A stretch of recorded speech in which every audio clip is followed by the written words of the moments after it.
Good morning, everyone. Today is Tu B'Shvat, the Jewish New Year for trees. And it's customary to eat a new fruit that you haven't eaten in a year and recite the blessing of Bori Pri Ha'etz and then the blessing of Shechianu V'Kimanu V'Giyanu L'Zmanazeh, thanking God for the beautiful, delicious fruit. Now, why do we celebrate the New Year for trees? And the answer is because there's a verse in Deuteronomy that says that man is like a tree in the field. Just like a tree has roots, our strength comes from our roots, from our ancestors, from our heritage. Just like a tree provides shade, we have to provide protection and shade for others. And just like a tree bears fruit, so too we have to produce fruit, which are our children, our grandchildren, and our good deeds. Each good deed is a fruit, and within each fruit are seeds for future fruits, for future good deeds and future generations.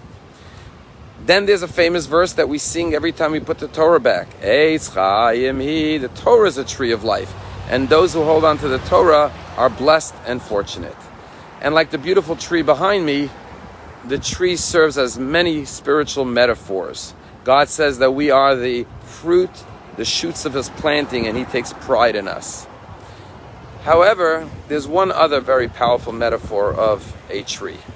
And that is found in the book of Ecclesiastes, where King Solomon says, Baboka zerazarechi, he says, in the morning you should plant your seeds.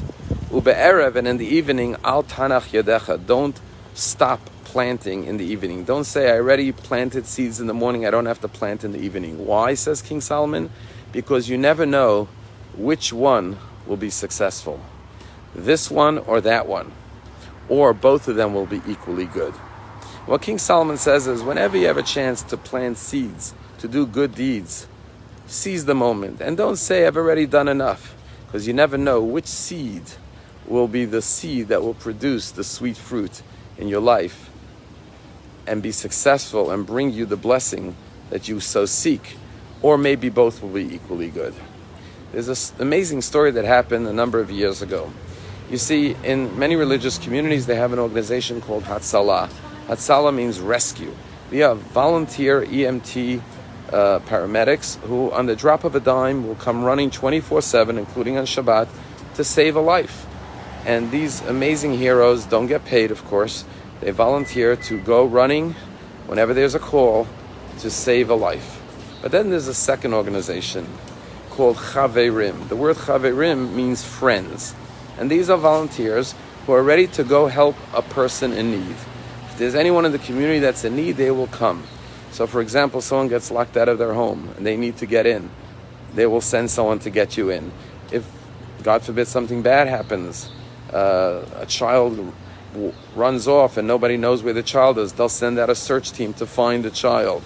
Or if your car breaks down on the road, instead of calling AAA, you call Chaverim, and they come running and they help you get to where you need to go, or fix your car, or change your flat tire.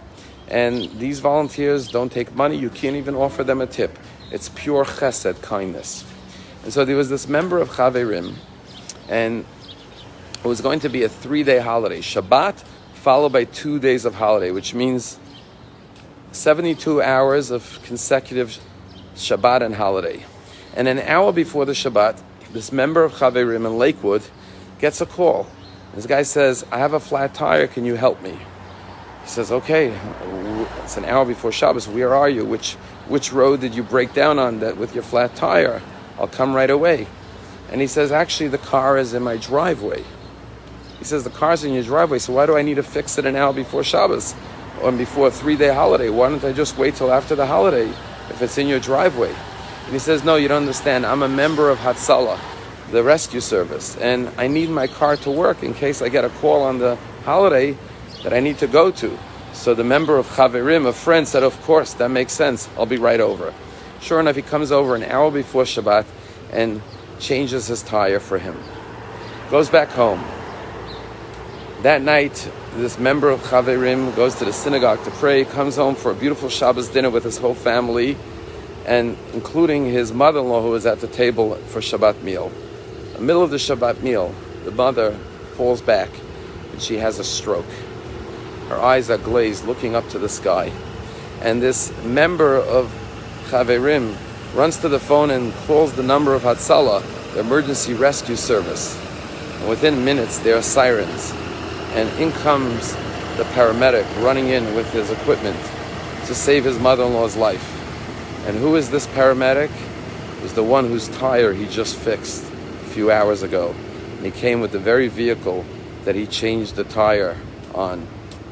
Little did he know that when he was planting those seeds and fixing his friend's tire, that would be the seed that would save his mother-in-law's life, which in most cases is a good thing. And this is what King Solomon says: plant your seeds in the morning, but in the evening don't stop planting. Happy Tu B'Shvat. May we all grow strong like the tree in the field, and may we cling to the Torah and remain steadfast in our ways. Have a wonderful day.